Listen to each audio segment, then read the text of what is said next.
रिया भक्ति पवित्र कहानियां।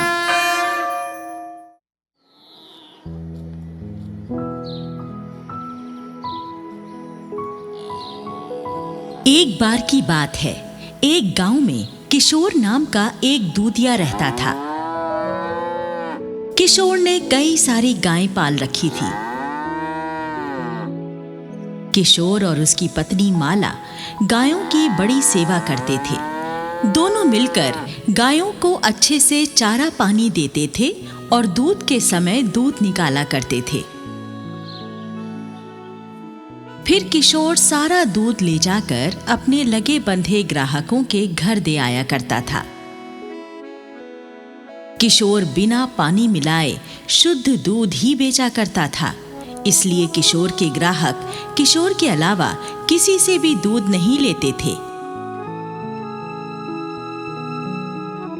किशोर और माला गणेश भगवान में बड़ी आस्था रखते थे।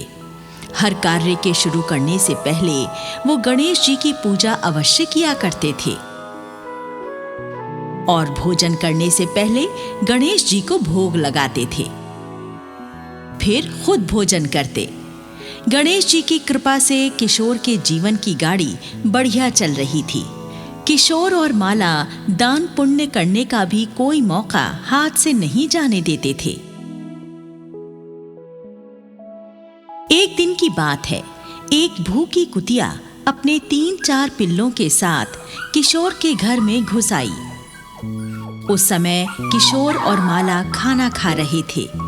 कुतिया कूं कूं करके कुछ खाने को मांगने लगी तो किशोर माला से कहता है, माला, लगता है ये बेजुबान कुतिया और इसके बच्चे भूखे हैं, इन्हें कुछ खाने को दे दो ना। देखो जी, फालतू खाना तो है नहीं घर में, बस जो खाना थोड़ा बहुत है वो यही है। ठीक है, फिर तुम यही खाना इन्हें खिला दो। हम एक समय खाना नहीं खाएंगे तो कोई फर्क नहीं पड़ेगा, पर इन बेचारे भूखे बेजुबानों का पेट तो भर ही जाएगा ना। ठीक है, मैं ये खाना इन्हें खिला देती हूँ। माला खाना लेकर घर के बाहर चली जाती है। कुतिया भी अपने बच्चों के साथ माला के पीछे पीछे बाहर आ जाती है। माला कुतिया को खाना डालती है। कुतिया और उसके बच्चे मजे से खाना खाने लगते हैं। इसी तरह से दिन गुजरते जाते हैं और एक दिन किशोर दूध लेकर गांव में दूध देने जा रहा होता है कि किशोर का पांव केले के छिलके पर पड़ता है और वो धड़ाम से फिसल जाता है। किशोर का सारा दूध बिखर जाता है और किशोर के कूल्हे की हड्डी भी टूट जाती है।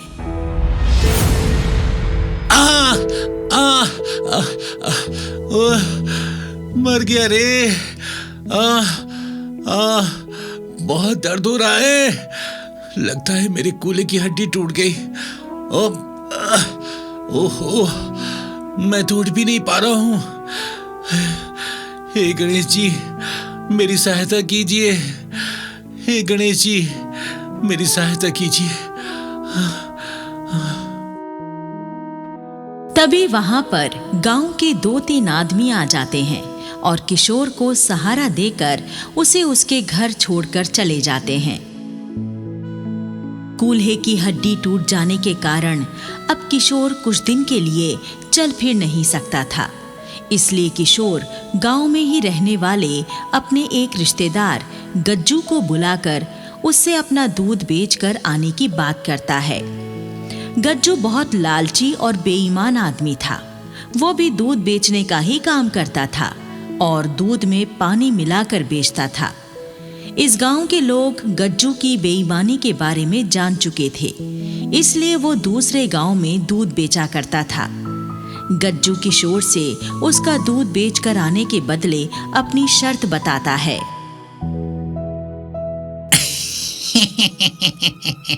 अरे किशोर भैया, तुम फिक्र मत करो, मैं तुम्हारी गायों का दूध निकालकर तुम्हारे सभी ग्राहकों को पहुंचा दिया करूंगा। लेकिन हाँ, बदले में 100 रुपए रोज के लिया करूंगा। अब बोलो, मंजूर है? हाँ हाँ ठीक है भैया, अब मंजूर है गज्जू भैया। हाँ अब गज्जू रोजाना किशोर की गायों को दुहता और दूध ले जाकर ग्राहकों तक पहुंचा देता और अपने तय किए हुए 100 रुपए किशोर से शाम को ले लेता। एक दिन गज्जू के लालची मन में लालच आ जाता है और वो सोचता है, अरे ये किशोर तो कोरा मूर्ख है, मूर्ख, जो प्योर दूध लोगों को बेचता है। क्यों ना मैं दूध में आधा पानी मिलाकर बेचूं? किसी को कुछ भी पता नहीं चलेगा और मुझे काफी मुनाफा भी हो जाया करेगा।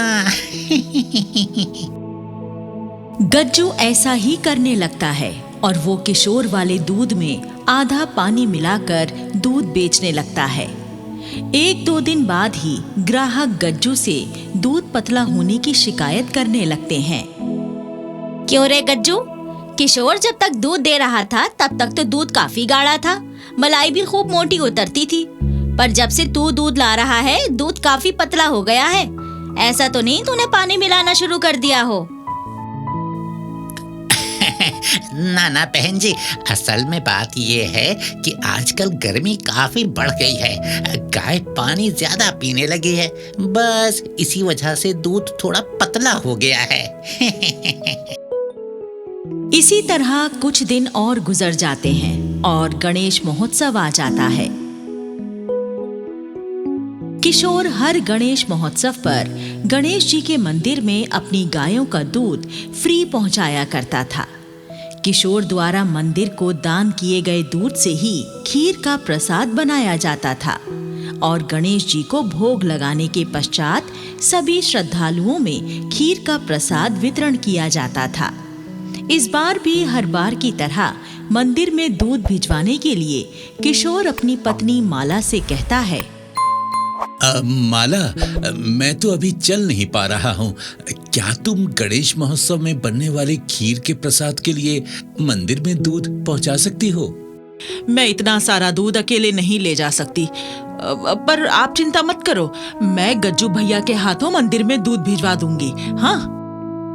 माला गज्जू को मंदिर में दूध पहुंचाने के लिए बोल देती है और गज्जू के लालची मन में फिर से लालच भरा विचार आ जाता है। ये किशोर वाकई में महामूर्ख है, महामूर्ख, जो इतना सारा प्योर दूध खीर बनाने के लिए मुफ्त में मंदिर को दे देता है, हैं? लेकिन मैं कोई मूर्ख थोड़ी हूँ, मैं तो इस मौके का फायदा उठाऊंगा। हाँ। गज्जू आधा दूध अपने घर में रख लेता है और बाकी के दूध में ढेर सारा पानी मिलाकर मंदिर ले जाता है और पुजारी जी से कहता है, पुजारी जी, किशोर ने कहा है इस बार मुफ्त में दूध नहीं मिलेगा, आपको इस दूध के दाम चुकाने होंगे। हैं? ये क्या कह रहे हो तुम? किशोर तो हर साल अपनी श्रद्धा से बिल्कुल मुफ्त में दूध पहुंचाया करता था, इस बार उसने दूध के दाम क्यों मांग लिए? वो क्या है पंडित जी, महंगाई बहुत ज्यादा बढ़ गई है ना, ऊपर से किशोर के टूटे हुए कूल्हे का भी इलाज चल रहा है। अब ऐसे हालत में किशोर मुफ्त में दूध कैसे दे सकता है, आप बताइए। पुजारी जी गज्जू को दूध के दाम चुका देते हैं और गज्जू पैसे लेकर खुश होता हुआ वहां से अपने घर चला जाता है। गणेश महोत्सव पूरे वैभव से संपन्न हो जाता है। इस बार मंदिर में बनी खीर में पिछले सालों जैसा स्वाद नहीं आ पाया था। इस बात से नाराज होकर मंदिर के पुजारी और कुछ लोग शाम को किशोर के घर आ जाते हैं। गांव का मुखिया किशोर से कहता है, क्यों रे किशोर, तूने इस बार मंदिर के साथ धोखाधड़ी करके अच्छा नहीं किया। तूने पानी मिला दूध प्रसाद की खीर के लिए भिजवाया और दाम वसूले प्योर दूध के। तू अब इस गांव में रहने के लायक नहीं है। गांव का मुखिया होने के नाते मैं तुझे गांव से निकल जाने का आदेश देता हूँ। 2 दिन के अंदर इस गांव को छोड़कर चला जा। ये आप क्या बोल रहे हैं मुखिया जी, मैं कुछ समझा नहीं। अब तुझे समझाने का समय नहीं है हमारे पास। 2 दिन में इस गांव को छोड़कर चला जा, नहीं तो हमसे बुरा कोई नहीं होगा। सारे लोग किशोर की बात सुने बिना ही वहां से चले जाते हैं। मुखिया का फरमान सुनकर किशोर और माला बहुत ज्यादा परेशान हो जाते हैं। दोनों गणेश जी की प्रतिमा के आगे हाथ जोड़कर प्रार्थना करने लगते हैं। हे गणपति बप्पा, आप तो विघ्नहर्ता हो, मुझ गरीब को भी इस मुसीबत से बचा लो। आपको तो सच्चाई का पता है बप्पा।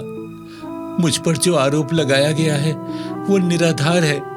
मैंने तो पूरी श्रद्धा से मंदिर के प्रसाद के लिए प्योर दूध भिजवाया था। मैंने तो दूध का कोई पैसा भी नहीं दिया। फिर मुझे दोषी क्यों बनाया जा रहा है भगवान? मेरी सहायता करो गणपति, मेरी सहायता करो। उसी रात की बात है, गज्जू के घर में 2 चोर आ जाते हैं और गज्जू को खंबे से बांधकर डंडों से उसकी खूब पिटाई करते हैं और उसके घर का सारा सामान और उसकी 3 गाय खोल कर ले जाते हैं। किशोर जब सो रहा होता है तो उसके सपने में गणेश जी आते हैं और कहते हैं, किशोर, मैं तुम्हारी सच्ची भक्ति से अति प्रसन्न हूं। मेरे होते कोई मेरे भक्त को कष्ट नहीं पहुंचा सकता। मुझे पता है कि तुम निर्दोष हो। सारा दोष तो गज्जू का है। उसी ने सारी धोखाधड़ी की है। शुद्ध दूध में पानी की मिलावट करके उसी ने तुम्हें बदनाम किया है। परंतु वो दुष्ट अपने दुष्कर्मों की सजा पा चुका है। तभी किशोर की आंख खुल जाती है और वो क्या देखता है कि गणेश जी सचमुच ही उसके सामने खड़े हुए हैं और कह रहे हैं, मेरे प्रिय भक्त, अब तुम्हें किसी प्रकार की चिंता करने की आवश्यकता नहीं है। मेरी कृपा सदैव तुम पर बनी रहेगी। तुम पहले की भांति सुख से अपना जीवन व्यतीत करना। किशोर बिस्तर से उठकर खड़ा हो जाता है और गणेश जी को प्रणाम करता है।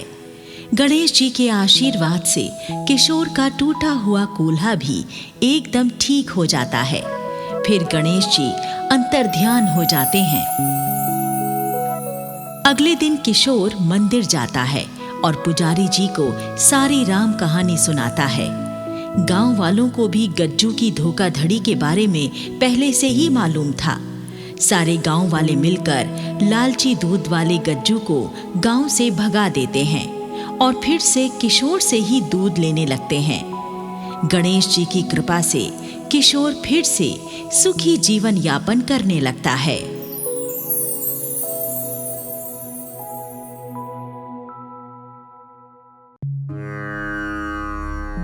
एक बार भगवान भोलेनाथ ने कैलाश पर्वत पर सप्त ऋषियों की एक सभा बुलाई। भगवान भोलेनाथ अपने मुखारविंद से सुंदर ज्ञान का वचन कर रहे थे तथा 7 ऋषि बड़े ध्यान से सारा ज्ञान श्रवण कर रहे थे। अचानक थोड़ा गंभीर होकर भगवान शिव शंकर बोले, हे ऋषियों, आप सबको जो ज्ञान मैंने सिखाया है यही सच्चा आत्मज्ञान है। अब आप पृथ्वी के अलग अलग भागों में जाकर साधना करें और जब मानव जाति का उदय होगा तो आप इस ज्ञान का प्रचार प्रसार करें जिससे पृथ्वी लोक के निवासियों की सभी चिंताएं दूर हो सकें। सभी ऋषि बोले, जो आज्ञा भूत भवन भोलेनाथ, आपकी आज्ञा को हम सदा मस्तक पर धारण करते हैं। हालांकि हमने सारा ज्ञान भली भांति आपको दे दिया है, परंतु हमारे मन में भी एक दुविधा है जिस पर हम आप सबकी राय लेना चाहते हैं।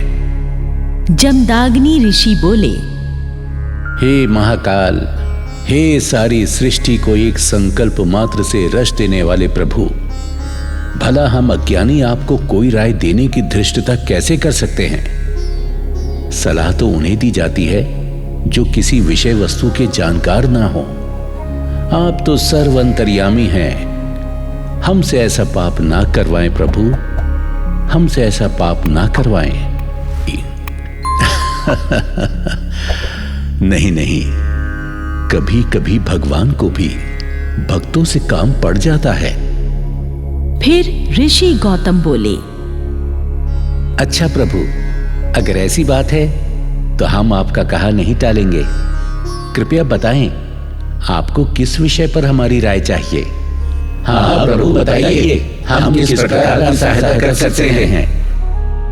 आप तो जानते हैं ऋषिवर, हमने इस सारी सृष्टि की रचना की है तथा कैलाश को अपना निवास बनाया। साथ ही हम अलग अलग ज्योतिर्लिंगों में भी विराजते हैं, परंतु हम कोई ऐसा स्थान खोजना चाहते हैं जहां हमारा कोई ध्यान भंग न कर सके और हम अपने निर्गुण स्वरूपी शिव तत्व के सूक्ष्म रूप में सदा निवास कर सकें। अत्रि ऋषि बोले, हे प्रभु, आज्ञा हो तो मैं कुछ निवेदन करूं? जी कहिए अत्रि जी। प्रभु, यदि आप आकाश मंडल में अपने सूक्ष्म स्वरूप का निवास बना लें तो बहुत उत्तम रहेगा। आकाश मंडल सदा शांत रहता है, वहां किसी प्रकार का व्यवधान नहीं है।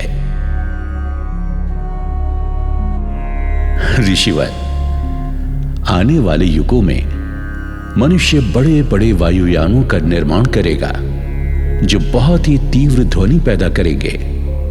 उनसे वायु भी शुद्ध नहीं रह पाएगी। विज्ञान की अंधी दौड़ में मनुष्य आकाश मंडल में भी शोरगुल मचा देगा। हम देख पा रहे हैं, मनुष्य आने वाले समय में सौर मंडल के अन्य ग्रहों को भी नहीं छोड़ेगा। इसलिए आकाश मंडल में हमारा सूक्ष्म रूप से निवास करना उचित नहीं है। आपका क्या कहना है भारद्वाज ऋषि जी? भारद्वाज बोले, प्रभु, आप चाहें तो सागर की अतल गहराई में सूक्ष्म रूप से निवास करें। मैंने कई शताब्दियों तक वहां तप किया है और मैं ये भली प्रकार जानता हूं कि वहां निस्तब्ध शांति का साम्राज्य छाया रहता है। वहां कोई आता जाता नहीं प्रभु। अनंत सागर की गहराई ही मुझे उचित जान पड़ती है। भारद्वाज जी, मैं देख पा रहा हूं कि आने वाले युगों में मनुष्य बड़ी बड़ी पनडुब्बियों का निर्माण कर देगा और बहुमूल्य रत्नों की खोज में सागर की अथाह गहराइयों में भी पहुंच जाएगा। यहां तक कि मनुष्य उन पनडुब्बियों का सागर के बहुत नीचे छुपकर एक दूसरे के देशों के विरुद्ध होने वाले युद्धों में भी प्रयोग करेगा। मनुष्य मनुष्यता को भुला देगा और अपनी ही दुष्टताओं से सागर के अबोध जीव जंतुओं की भी प्राणहानि कर देगा। सागर के नीचे की शांति को भी मनुष्य भंग कर देगा। यदि हम अपने सूक्ष्म रूप को वहां छुपाते हैं तो मनुष्य हमें वहां भी खोज लेगा। अब तो आप ही कुछ बताइए वशिष्ठ ऋषि जी। वशिष्ठ ऋषि बोले, भोलेनाथ, मैंने पृथ्वी के अति दुर्गम और घने जंगलों में अनंत प्रकल्पों तक साधना की है। अगर पृथ्वी के घने वनों में आप अपने सूक्ष्म रूप से निवास करें तो वहां का मधुर वायुमंडल आपको बहुत ही मनमोहक लगेगा। वनों की सुंदर झीलों का मीठा जल सदा आपको भाता रहेगा प्रभु। जंगलों के सुंदर सुंदर दृश्य हमेशा तृप्ति प्रदान करते रहेंगे। इसीलिए मेरी राय है कि आप वनों का ही चुनाव करें प्रभु। नहीं ऋषि वशिष्ठ, मैं देख पा रहा हूं कि आने वाले समय में मनुष्य समस्त वनों को काट डालेगा। मनुष्य जंगलों को काट काट कर वहां बड़े बड़े नगरों का निर्माण कर देगा। वनों के पशु पक्षी वहां से जान बचाकर नगरों की ओर प्रस्थान करेंगे और मनुष्य के हाथों मारे जाएंगे। मनुष्य वनों को हटाकर वहां कल कारखानों की स्थापना कर देगा, जिससे वहां की वायु और जल दोनों ही प्रदूषित हो जाएंगे। इसीलिए वनों में सूक्ष्म रूप की स्थापना करना उचित नहीं है। एक दिन वहां भी मनुष्य हमें खोज ही लेगा। इतने में कहीं से खिलखिलाते हुए नटखट छोटे से गणपति जी वहां पहुंच गए। उनको यूं अचानक आए देखकर शिव जी बोले, आइए आइए गौरी नंदन, यूं अचानक कहां से दौड़ते हुए आ रहे हैं? ये आपकी बाल क्रीड़ाएं हमारे मन को बड़ा मोहित करती हैं। गणेश जी बोले, प्रणाम पिताश्री। सभी सप्त ऋषिगण भी मेरा प्रणाम स्वीकार करें तथा कृपया कर मुझे भी बताएं कि आप भोलेनाथ के साथ किन गूढ़ विषयों पर चर्चा कर रहे हैं। हालांकि आप लोग बहुत वयोवृद्ध हैं, किंतु मेरे मन में ज्ञान की अनंत पिपासा है। उसे शांत करने के लिए ही मैं आपसे पूछने की धृष्टता कर रहा हूं। मैंने अपनी मां गौरी से सुना है कि बड़े लोगों की संगत से बहुत ज्ञान की बातें सुनने को मिलती हैं। कृपया मुझे भी इस सभा की विषय वस्तु से परिचित करवाएं। सभी ऋषि चुप थे तो शिव जी ने सारी वार्ता गणपति जी को सुनाते हुए अपनी दुविधा प्रकट की। इस संदर्भ में आपकी क्या राय है गणपति? गणेश जी बहुत सोचकर बोले, ये तो बहुत कठिन समस्या जान पड़ती है, परंतु हर कठिनता का समाधान भी उसी में छुपा होता है पिताश्री। गौरी नंदन, आपका क्या भावार्थ है? विस्तार से बताएं। गणेश जी बोले, हे प्रभु, आपकी बात उचित है कि आने वाले युगों में मनुष्य आकाश, धरती के वनों और सागर की गहराइयों तक अपनी पहुंच बना लेगा और आपका सूक्ष्म रूप से वहां निवास करना कठिन हो जाएगा। पिताश्री, मेरी राय है कि आप मनुष्य के मन को ही अपना निवास बना लें। आप ईश्वर और शिव रूपी आत्मा के रूप में मनुष्य के भीतर ही छुप जाएं। वो सारा जीवन आपको बाहर ही खोजेगा और आप शांति से उसके भीतर निवास करते रहेंगे। इस प्रकार शिवोहम रूपी आत्मा की शांति कभी भंग नहीं होगी और मनुष्य को आपका पता भी नहीं चलेगा। और जब कभी किसी भक्त पर आप प्रसन्न होंगे तो उसे आत्मज्ञान से जोड़कर आप उसके भीतर ही दर्शन दे देंगे, जिससे उसकी हर मनोकामना पूर्ण हो जाएगी। मेरे अनुसार यही सबसे उचित रहेगा। अरे वाह, आपने तो सारी दुविधा ही समाप्त कर दी। यही उचित रहेगा कि हम मनुष्य के हृदय में ही बस जाएं, वहीं सूक्ष्म आत्मा के रूप में निवास करें। आपने अपने इस मार्गदर्शन से हमारा मन मोह लिया गौरी नंदन। हम और ये सभी सप्तऋषि आपको वरदान देते हैं कि आज से आप लोक परलोक में सबसे अधिक बुद्धिमान माने जाएंगे। आपका कल्याण हो। सभी ऋषि बोले, तथास्तु। फिर सभी ऋषियों ने जयनाद किया। बोलिए, रिद्धि सिद्धि और बुद्धि के दाता गणपत जी महाराज की जय।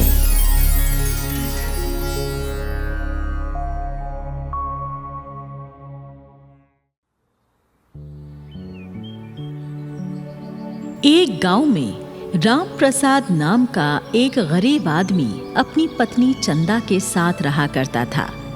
वो गली गली घूमकर गुब्बारे बेचा करता था और जो भी थोड़े बहुत पैसे वो कमाता उनसे उसके घर का गुजारा चलता था। राम प्रसाद गणेश जी की भक्ति करता था। वो गणेश जी को इतना ज्यादा चाहता था कि गुब्बारे बेचते समय भी गणेश जी को ही याद करता था। गुब्बारे ले लो गुब्बारे, गुब्बारे ले लो गुब्बारे। जय गणेश जय गणेश जय गणेश देवा, माता जाकी पार्वती पिता महादेवा, गुब्बारे ले लो गुब्बारे। लेकिन पिछले कुछ दिनों से राम प्रसाद का काम बहुत ही मंदा चल रहा था। उसके बहुत कम गुब्बारे बिक पा रहे थे, जिसके कारण दोनों पति पत्नी की भूखों मरने की नौबत आ रही थी। ऐसे ही एक दिन शाम को राम प्रसाद काम से घर लौटता है तो अपनी पत्नी चंदा को 20 रुपए देकर कहता है, ये ले चंदा, आज सिर्फ 20 रुपयों की कमाई हो पाई है। इतने कम पैसों में कैसे घर का गुजारा चलाऊं? ऐसा कब तक चलेगा जी? तुम कोई दूसरा काम क्यों नहीं कर लेते हो? अरे दूसरा काम करने के लिए मेरे पास पैसे कहाँ हैं? लेकिन तू चिंता मत कर चंदा, अरे गणेश भगवान एक दिन जरूर हम पर अपनी कृपा करेंगे और हमारी गरीबी को दूर कर देंगे। अजी वो दिन कभी नहीं आएगा। गणेश जी कभी हम पर कृपा ना करेंगे। तुम दिन रात गणेश जी की पूजा करते हो। अगर गणेश जी को कृपा करनी होती तो वे अब तक कर चुके होते।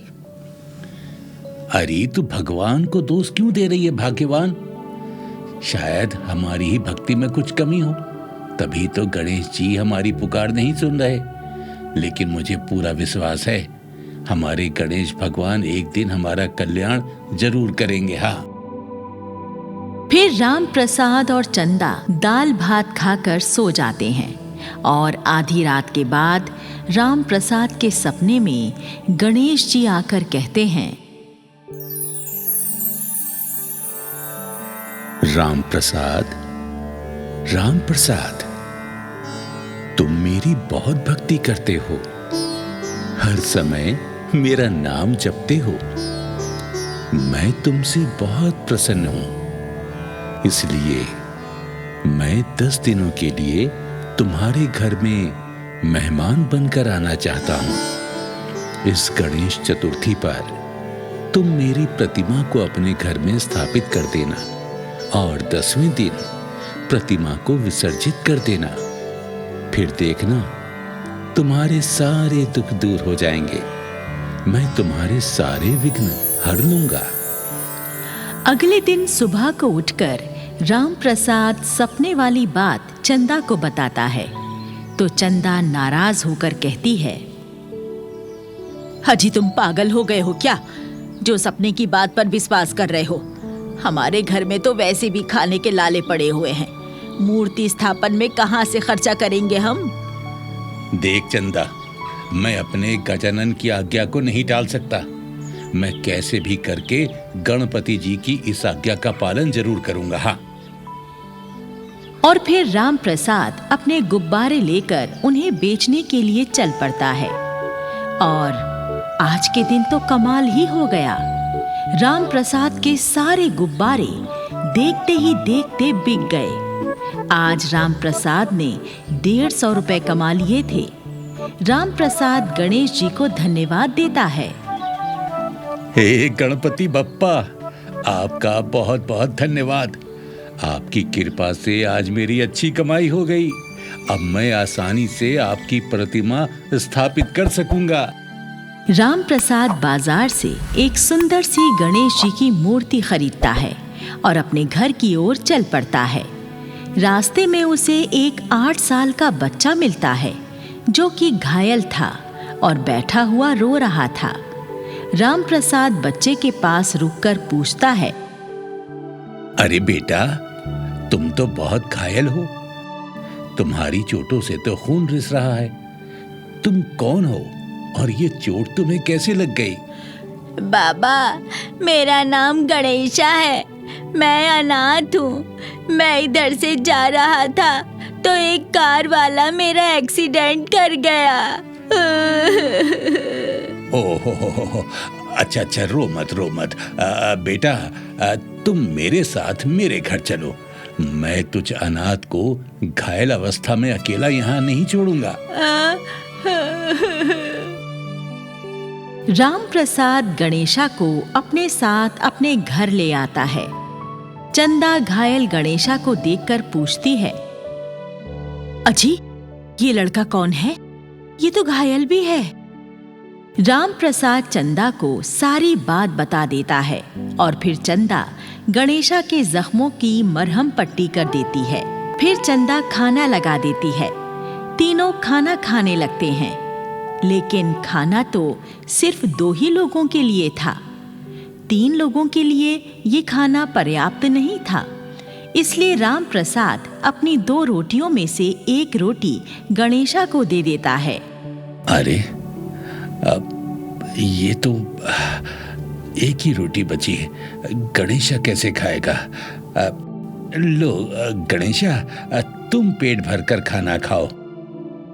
फिर चंदा अपनी 2 रोटियों में से 1 रोटी राम प्रसाद की थाली में रखकर कहती है, ये लो जी, आप पेट भरकर खा लो। मैं तो आज 1 ही रोटी खाकर गुजारा कर लूंगी। खाना खाने के बाद गणेशा कहता है, बाबा, माई, मेरा पेट भर गया है। आप दोनों का बहुत बहुत धन्यवाद। अब मैं चलता हूँ। अरे नहीं नहीं बेटा, इस हालत में मैं तुझे कहीं नहीं जाने दूंगी। जब तक तू पूरी तरह से ठीक नहीं हो जाता, तू यहीं मेरे पास ही रहना बेटा। हाँ ठीक है माई, जैसी तुम्हारी इच्छा। अगले दिन राम प्रसाद गणेश चतुर्थी महोत्सव के लिए अपने घर में गणेश जी की प्रतिमा स्थापित करता है। गणपति बप्पा मोरया, मंगल मूर्ति मोरया।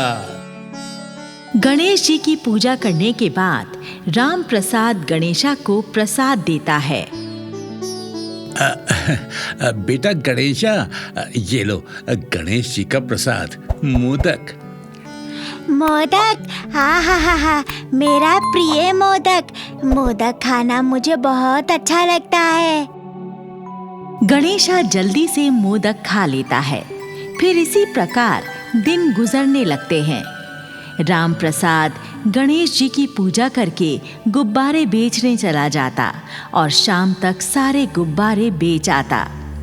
जब से उसने गणेश प्रतिमा घर में स्थापित की थी, उसका काम भी ठीक से चलने लगा था। चंदा की अपनी कोई औलाद तो थी नहीं, इसलिए चंदा को भी गणेशा से काफी लगाव हो गया था। वो भी अब गणेशा का खूब ख्याल रखने लगी थी। गणेशा, मैंने तुम्हारे लिए हलवा बनाया है, लो आओ हलवा खा लो। माई, तुम बहुत ममता भरी हो, तभी तो मुझ अनाथ का अपने सगे बेटे से भी ज्यादा ख्याल रखती हो। अरे गणेशा, तू मेरा बेटा ही तो है। इस प्रकार से 9 दिन गुजरते हैं और 10वां दिन आ जाता है। अब गणेशा की चोटें भी पूरी तरह ठीक हो चुकी थीं। गणेशा राम प्रसाद से कहता है, बाबा, अब मैं पूरी तरह से ठीक हो गया हूँ। अब मैं जाना चाहता हूँ। बेटा गणेशा, मैं तुझे जाने से नहीं रोक सकता, किंतु 10 दिनों तक गणेश जी की पूजा में तू हमारे साथ रहा, इसलिए गणपति विसर्जन हो जाने के बाद चले जाना। ठीक है बाबा, मैं बाद में चला जाऊंगा। फिर मूर्ति विसर्जन का समय भी आ जाता है। राम प्रसाद, चंदा और गणेशा गणपति की प्रतिमा लेकर नदी के घाट पर पहुंच जाते हैं। घाट पर और भी बहुत सारे लोग विसर्जन करने आए हुए थे और सब गणपति बप्पा मोरया बोलकर अपनी अपनी मूर्तियों को जल में विसर्जित कर रहे थे। राम प्रसाद भी जल में उतरकर मूर्ति विसर्जन करने लगता है। किनारे पर खड़ा गणेशा चंदा को एक छोटा सा थैला देकर कहता है, माई, आप मेरा ये थैला पकड़ लो, मैं बाबा के पास विसर्जन कराने जाता हूँ। ठीक है, पर जरा संभाल के जाना गणेशा। गणेशा वहां से चला जाता है। थोड़ी देर बाद राम प्रसाद अकेला चंदा के पास आकर कहता है,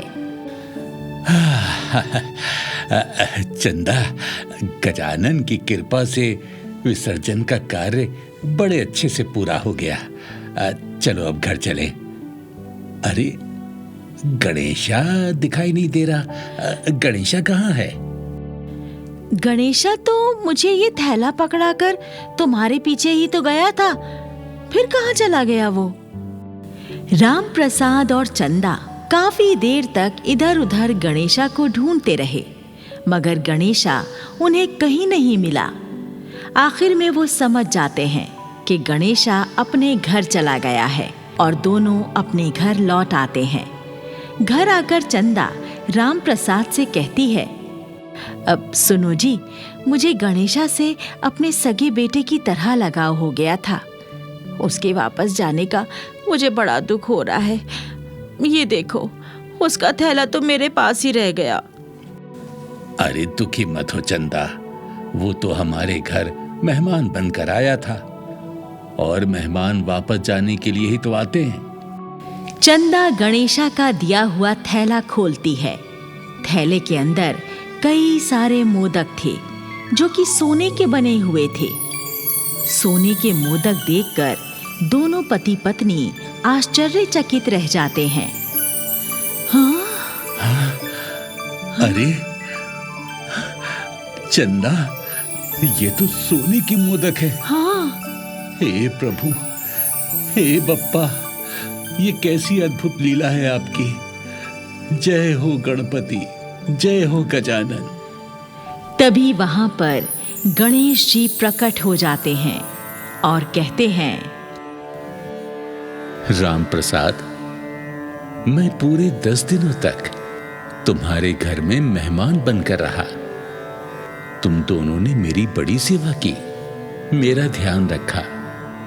मैं तुम्हारी भक्ति से प्रसन्न हूं, इसीलिए फलस्वरूप मैंने तुम्हें सोने के मोदक प्रदान किए हैं।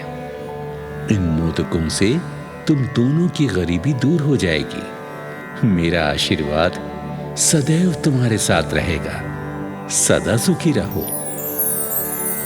आशीर्वाद देकर गणेश जी अंतर्ध्यान हो जाते हैं। राम प्रसाद सोने के मोदक बेचकर मिठाई की एक बड़ी सी दुकान खोल लेता है और पक्का घर भी बनवा लेता है। गणेश जी की कृपा से राम प्रसाद और चंदा सुखी जीवन जीने लगते हैं। रिया भक्ति पवित्र कहानियां।